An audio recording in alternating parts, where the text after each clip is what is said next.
Buckeye fans, welcome into another episode of the Buckeye Breakdown Podcast here on the Buckeyes Roundtable YouTube channel. Anthony Moeglin hanging out with you tonight with my partner, the traveling Kevin Woidke. Kevin on the road, making it happen in the real world, but making enough time for all of our fans across the Roundtable network. We'll start the show here. Reminder to subscribe. Subscribe to YouTube. Follow us along on Buckeyes Roundtable. You can get to the site down below. Get over there. Hey, our site is hooping right now. Appreciate everybody jumping in there, following along. Kevin is crushing it. Got a bunch of content up in the community section. We got so much written content over there. So get over there, interact with us. All right, Kev, we're midway through week number 12. What's going on in the world of Kevin Woidke? Well, I finally escaped from Brendan's dungeon basement. Are you on the run right now? This is me on the run. So yes. If I cut out, it's because he found me, and I just got to speed off again. But no, it was a good weekend. Buckeyes handled business. If anyone followed the community post, I was at Sluggers for a majority of the game, and then finished it off at Declan's in Chicago. A good win, a good solid win. Running backs looked better. Mm-hmm. Run game looked better. I don't know why Carnell Tate wasn't playing, but I'm almost glad he wasn't because, we need these games to get them right if they have some nagging issues, because I'd rather him miss this game than miss the one after later November. Yeah. Yep. Exactly. So the Carnell Tate news is a good point, Kev, because even out at the stadium, they didn't say anything, right? Like they start the game and nobody Carnell's not out there. And it wasn't until it was the first third down that it was Moeglin Graham was in instead of Carnell Tate that everyone's antennas went up like, oh, something's definitely wrong. Like sometimes you come out in personnel packages or whatever, and there's an explanation to be had. But it was third down. It was like 3rd and 8 or something. And with Moeglin Graham instead of Carnell Tate, and everyone's antennas went up. And then they didn't tell us till halftime that it was just precautionary. It was one of those things where the word that I got was that he could have played had it been a different game, a better opponent. But the Buckeyes used last Saturday to get some of the younger guys going, give Bryson Rogers a chance, give Moeglin Graham a chance on the outside, and just allow Jeremiah Smith to go crazy. So, Kev, overall general thoughts. What did you think of the Buckeyes? We obviously we haven't got to talk to you yet about it. So, what were your thoughts from Saturday? Obviously, the defense was rolling. Jeremiah was playing really well. A lot of good, but I think mixed in with some maybe not so great. Yeah, like I said, I was happy with the run game. Happier with the run game. Yeah. Another thing that kind of was weird was Big Phil was out. Not really noticed by most people, if any. I saw Ian Moore. Ian Moore was in there. Ian Moore. Yep. So there's another one that kind of played a role. Ian Moore, an Indiana guy, so that probably had a little extra motivation. Max Clare did not do what I wanted him to do from a personal financial standpoint and a overall standpoint. He had some plays, however, and Caden Curry had some good pressures. Yep. Again, however, didn't get home the 2 sacks and 2 touchdowns. But anyway, it was good. And then it was kind of Julian didn't have a crazy good game. Yeah. But I mean, he's so consistent, and dude, I truly don't care. At this point, I don't care. If they want to give Mendoza whatever 35-pound trophy that they want, yes, everybody will say, especially if we win, if we beat them, that if Mendoza gets it, it will not be really justified. He had a good year, but if, looking at the stats alone, Julian Sayin has, I think, I'm almost positive, almost the same amount of yards, same QBR with a fractional plays. It's really close. He actually's got more yards. Mendoza's got a couple more touchdowns than Julian does. But Julian's completion percentage, I believe the stat I saw, obviously Julian's completion percentage is well into the 80s now. Mendoza is having a good, 71% completion is stuff you put on a wall somewhere. Like that goes in like best year ever, and he's like 10 percentage points below Julian. It's funny, man. The conversation surrounding these two is so loud, but I feel like if you asked either one of them, like, hey, they're saying Mendoza's going to win the Heisman, Julian would be like, I don't care. And if you ask Mendoza that, hey, Julian's going to win the Heisman, he'd be like, I don't care. Like both of those dudes feel like winning's the most important part. But it was cool. Kevin, I had the exact same thought you did of like, oh, this feels like maybe an off Julian day. I think he had 3 incompletions or he's 23 of, I forget the exact stat, but he threw for over 300 yards, had the touchdown to Jeremiah, and looked pretty solid. And, he set the bar so high that over 80% completion day, over 300-yard day, we're like, it was an okay day, which it may be unfair to him, but I had the same thought. You did, Kevin, with that one. But I agree with you. The run game would have looked a lot better had that first play of the game stood instead of getting. Oh yeah. But still, I thought it showed signs of growth. It was a ticky-tack call too. Yeah. I don't get fined for those comments. It was a very ticky-tack call. He didn't even really need to do it. He just needed to stand there. Like it was the fact that he kind of extended his arms a little bit. But I think that was a very soft call. I have a thought, Kevin.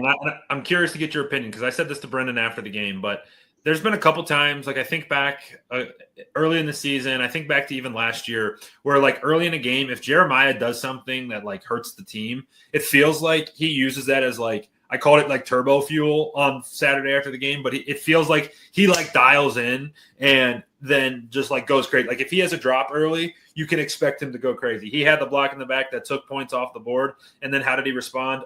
10 catches for over 100 yards and 2 scores. Like he was unbelievable after that. And it feels like, hey, when he messes up, he makes up for it and sometimes double or triple. Yeah, he really does.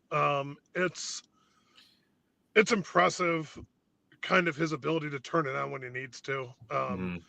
And this is my example of why if they could break the Biletnikoff in half, they should, because this is what without a Carnell Tate, this is what Jeremiah does every single week.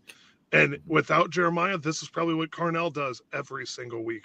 I hate how my eyes look in this camera. It's driving me absolutely insane. They don't look any worse or better. Hey, they don't look any worse or better than normal. I disagree. I look like that filter on MacBooks, but I go this way. Yep, going either way. I mean, that's just what it is. And I mean, to kind of transition that into the next thing, like there really isn't someone else like this in college football, let alone the Big Ten. Mm-hmm. Like, I mean, you look at the wide receiver in Indiana's, like I just said wide receiver singular, Indiana's plural. But it like that's my example of like, they don't have that guy that is a Carnell, or they definitely don't have a Jeremiah. Like, they have some good talent. There's that kid out in Arizona State that's pretty good. Tyson. Or is it Arizona? No, Arizona State. Yeah, like he's pretty good. Obviously, the Alabama kid, blanket on his name too, Williams. Yeah. Like there's few and far between, but we have those are probably the 4 best receivers in college football. Yeah, and 2 of them are on our team. Yeah, it's crazy. I said it afterwards. Like, there's no conversation of the best duo in college football. It's those 2. And the only debate you can have with me is, hey, maybe they're the top 2 in the country in just terms of individual receivers. Definitely both in the top 5. Definitely, in my opinion, both in the top 3. I would say they are 1 and 2. But Kevin, as we whip around kind of the Big Ten, the 2 main storylines from the weekend was that chaos in Indiana, in Penn State. The Indiana Hoosiers come back to win 27-24. I'm positive you had an eye on that game. Oh, yeah. Whoa. That finish was crazy. And what the heck was Indiana doing losing to Penn State? So Sluggers in Wrigleyville is an Indiana backers bar. Oh, my God. So we were there, and then we left at probably in the third quarter to move to Declan's. And it was so funny because you could hear a pin drop at this bar, and people seemed anxious. And then you go to Declan's, and there was one table rooting for Indiana, and the rest of the bar was reading for Penn State. Notre Dame, it's a Notre Dame bar, and it was like Notre Dame, Ohio State fans, anybody who wasn't an Indiana fan. And it was crazy because that catch his first foot never hit the ground. But the other thing is Penn State had that ability to put him away, and they didn't, which begs the question, is it James Franklin's fault or is it Penn State's fault? Because this was a big game they had in their grasp. And I also think if they have Drew Aller, they win this game. Yeah, it's the right thought, man. You get that. I know we want to get Grunke, but like Grunkmeyer is, I think that's his name. Yep. Hey, killing it with the names today. You got a challenge coming up here in a little bit, my friend, and I'm making you do it, by the way. Grunk, they got Grunke, but he's not the guy you need to pull it together and win that game at the end. I mean, he's young. That Katron Allen had a great game. That's what they needed. That's what they needed to lean on all year, and they didn't do it. But Katron Allen had and Nicholas Singleton had his best game of the year, 10 carries for 71 yards and 2 scores. But man, that finish was out of control. And it showed the guts like that Indiana has to like just kind of like never quit. But also too, it shows how impressive that Ohio State win against Penn State was. Like, yeah, Penn State's reeling, but they're still a good enough team that Ohio State made look like a bad ball club. And that's just to use your words, that's just the reality of it, right? That's just the truth of the matter. And Ohio State made them look pretty bad. It is tough. I don't care what Penn State is. It's hard to go to Happy Valley, but not that hard, not that hard. Ask Northwestern how hard that is to do that. So very, very interesting finish there. That certainly caught the attention of all of college football. And then later on in the afternoon, Kevin, the Oregon Ducks had their work cut out for them in Kinnick.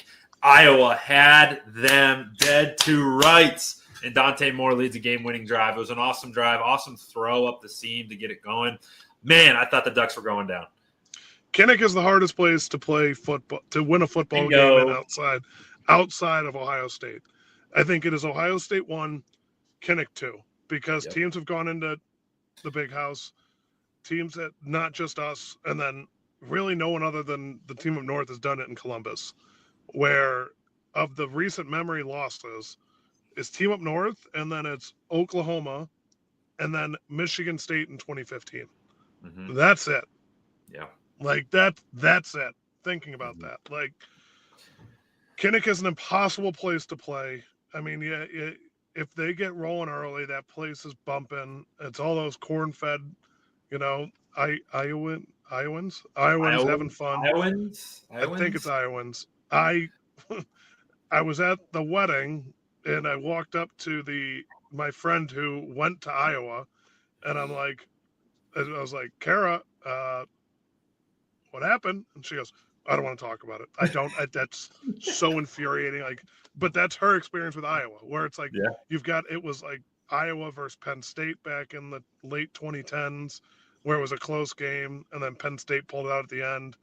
And it's just heartbreak city for that school, with the exception of when Ohio State went into Iowa and we lost by a boatload because they just killed us with tight ends, and it's hard to play in Kinnick. So, that was crazy. I think that showed that Oregon really isn't that good of a team. I think that showed that their quarterback there has glimpses, but he isn't that guy yet. But that's kind of my takeaway from that game. I do not disagree. I do not disagree with you. I would love to see Iowa. If Iowa wins that, they they're in the playoff conversation, no questions asked. And both teams would have been 7-2 at that point, and then they got the head-to-head over Oregon, which we're going to come back to.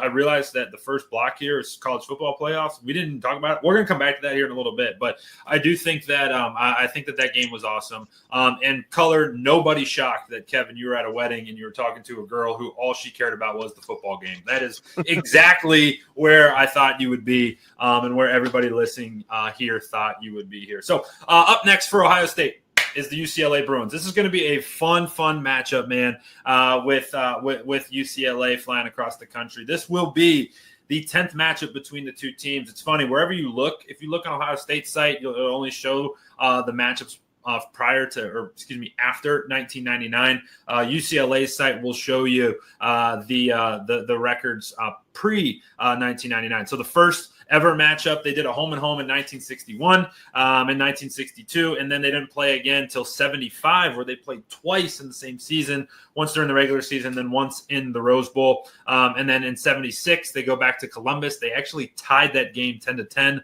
sure that one was a barn burner. And then 79 and 80, they did a home and home. And then in 99 and 2001, 99, they played in Columbus. Ohio State rolled. And then in 2001, they matched up again in the Rose Bowl for that one. But over the course of the entire series, it's 4-4-1. So this is a rubber match of sorts, and it has the potential to be. Dude, I was hoping UCLA would be pretty good so that like this game could have a little bit of juice to it. It doesn't have juice from a competitive standpoint, but what we do get is Nico Iamaleava returning to Columbus to face the Buckeyes. Last time he was here, he was cold for the Tennessee Tennessee Volunteers in that first round of the playoffs. It didn't go all that well. What are you looking forward to, Kevin, on Saturday? Are you going to be at the game? We haven't even talked about it. Are you going to be down there on Saturday? So, no, I gave my tickets to my buddy. He's going to head down. He lives in Chicago usually, so I'm like, hey, go down. He's got time to go. So he's a huge Ohio State fan. He went to Kent State, though. So hey, shout out Flashes. Big one. Hey, shout out the Flashes. They beat Akron last night. I know you're dialed in on the MAC. Beat Akron. They got the wagon. Yeah. I have YouTube TV though, so I can't watch any of it. Oh, we need to have a full pod on that, bro.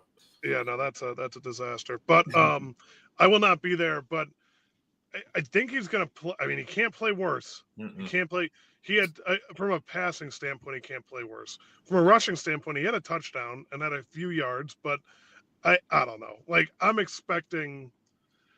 I want them to walk into UCLA and boat race them. Yeah. Like walk into the shoe and boat race UCLA. Like I do not want this to be a close game. I want them to win by a lot with as few plays as possible. That's my mentality. They're gonna keep utilizing the clock like they do. He's so consistent. It's like death by 1,000 paper cuts. It's just incredible. And I don't know what from perspective of who's going to be playing, but I would love to see Arvell Reese as that spy guy for Nico, because if Nico tries to run like he did against Penn State, I do not think Arvell's going to let that happen. It's amazing, man. He's the perfect Arvell. Like we can't say enough good about Arvell, but this is a game for him where he can really shine to be kind of that spy guy where, hey, Nico's athletic enough and he's shown it. He's rushed for over 100 yards a couple times this season. You put Arvell on him, you're not getting out of the grasp of number 8. But for UCLA, it's been a roller coaster year. They start the year 0-3. They fire their coach, fire their entire staff, and then they go on that crazy run where they beat they beat Penn State in their first game. Then they beat Michigan State in Michigan State, and then they beat Maryland at home. And you're like, okay, this team's like, not that they would ever like compete for anything, but it's cool that they figured it out. And then they go to Indiana, and on the very first play of the game, they do an RPO thing, and Nico kind of gets hit and throws a pick 6, and it was like slump city from there. They lose 56-6, and then last week they play Nebraska and get beat 28-21. So like started low, went super high, and then back to low. But Kev, we talked about we're gonna hang on that. We're gonna hang on that for just a minute. We're gonna go back to the top because we didn't talk about the college football playoff. So I want to bring this up quickly, and I want to get your reactions. So first, we're going to bring up our predictions, what they were when we did our show a couple weeks ago. Oh gosh, I'm clicking all the wrong buttons here. When we did our show a couple weeks, oh no, I have messed this up big time. Oh my, you're God. good. What a disaster! Here we go. There we go. There it is. What a disaster. All right, there we go. All right, here we go. So this was our original predictions. Hey, Kev, some were pretty close here. USF, we had in here Notre Dame, Georgia, Oregon up in the top. Vandy, we had rolling in there. Texas Tech, Georgia Tech might be tough here. But here we go with the second version of the college football playoff came out earlier in the week. And it looked like this. Kevin, any thoughts that you had overarching from this release? Yeah, how is Oklahoma the first team out? They're terrible. That's my first thought. USF, yes. Miami, no. I don't know why Georgia Tech isn't in there because they have Miami winning. Wait, how is that? So, Is Miami ahead of Georgia Tech in the tiebreaker? Yes. So the Georgia Tech thing is interesting because Tech's fallen off. Tech has had a couple bad losses now that they're trying to overcome. So that would be the only reason for that one.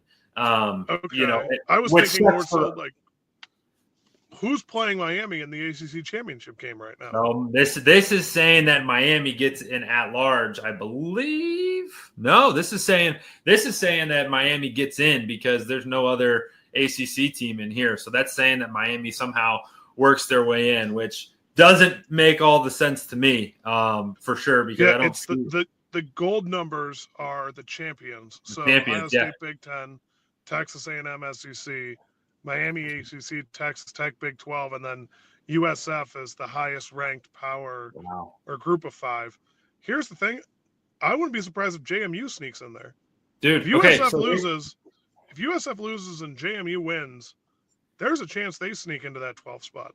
There's no question. So here's how it lays out, Kev. So right now, Miami's 3-2 in the ACC, but they're ranked 15th in the country. Okay, so Georgia Tech is 5-1 in the ACC, 8-1 overall, but they're ranked 16th. So they're just slotting these guys. They're just slotting Miami in. Miami needs a miracle to get to the ACC championship game. They're currently in 7th place in the ACC. They're behind Louisville, Duke, SMU, who they lost to, Pitt, Virginia, and Tech. So, this is just slotting them high. This is interesting because this brings up, Kevin, the conversation of, all right, let's say Miami doesn't make the ACC championship game, and let's say the ACC championship is played between, let's say it's Virginia and Pitt, okay, and the winner gets in. And now you're looking at Miami, who needs an at-large bid, and guess who also needs an at-large bid is the Notre Dame Fighting Irish. Now, Notre Dame, their 2 losses are to the number 3 team in the country, Texas A&M, by a point, and to Miami, they had to go down there. Miami was 5th in the country, but Miami now lost to SMU. So I'm putting you on the spot. They're both fighting for let's say it's the final at-large bid. Who do you go with? Do you go with the head-to-head, or do you go with the team that's playing the hottest football at the time? I mean, I'm going Notre Dame with the final at-large bid. What I'm thinking here is if the ACC shakes out that way and Pitt pulls off the upset and beats UVA, there's a good chance that if JMU wins out, they'll be ranked high enough that they could be, because the thing is, it's not an automatic bid of the Power 4 and the top group of 5. It's the 5 highest ranked conference champions. Mm-hmm. So if the ACC conference champion, which I doubt they'll let happen, is ranked lower than a different group of 5 at the end of the year, that group of 5 would get in over the ACC, which is what's really crazy in my eyes, which is also a possibility. Yeah. I mean, if that's what you're telling me is poised to take over, is poised to play each other in the ACC championship, if Pitt pulls out a miracle game, they're not ranked that high. No. I don't know the rest of it, because what I think is dumb is that they have them ranked 1 through. It's so silly. I don't get it. Why do they have them again on the left side? We already see their numbers. It's next to their names. Why put them on the left side as well? That should be the ones that are out. Way to go, ESPN. Or whatever affiliate does. No, this comes from ESPN. This comes from ESPN here. I don't know if we're allowed to say it. But they'll take us off, and they're going to take us off YouTube. Be careful. I mean, that's what I was afraid of. We're on YouTube. They have a dispute. It's good awareness for you, actually. No, but that's where I think the difference. I mean, not the difference, but I think that could really throw a big wrench into it. It could, and specifically in the Ohio State point of view here, this sets up for either a rematch of the Rose Bowl or a rematch of the national championship in round 2, which would be sweet. And then you'll likely get one of Georgia or Alabama. You would assume Georgia would beat South Florida, but fun fact of the day, South Florida, they have one common opponent, Georgia and South Florida. It's the Florida Gators, and South Florida beat Florida by 4. Georgia only beat them by 2. So, hey, these teams are much closer than what meets the eye. But a ton of fun. We're not naive to the fact that these are all going to change, right? Like this is still this is still one of those things where it's early enough where it's fun. It creates great conversation for us, but it doesn't mean anything, right? No. They still got to play a lot of football games and get out of here. All right, Kevin, we're going to get out of here on that. Key to the game for you. What are you looking for? I always point the wrong direction. What are you looking for on Saturday from the Ohio State defense? Containing Nico and you win the game. Contain Nico, however you want to do it, win the game. Yeah. I mean, that's kind of how I phrase it. That's how it's as simple as that. I can go in depth of how you do it. I don't need to.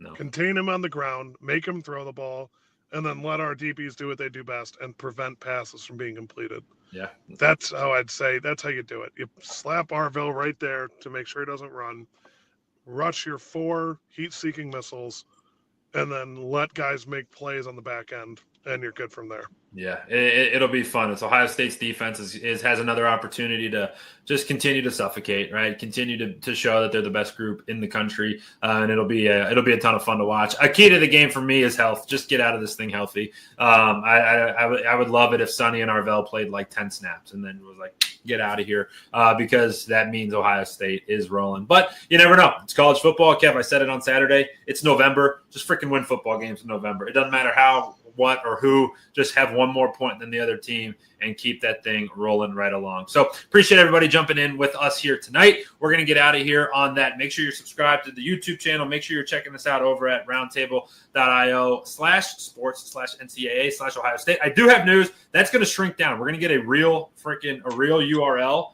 so we don't have to do this whole song and dance every time. It's going to be smaller. So that's coming actually now. They're live now. So we'll update that. But, yeah, Kev, we're going to get out of here on that. Buckeyes and UCLA, 7:30, a fun one on Saturday night in the Horseshoe. We'll be back with another show on Friday and then our typical content with you all day Saturday. So make sure you're locked and loaded here on the Buckeyes Roundtable YouTube channel as covering all things Buckeyes. See you, everybody.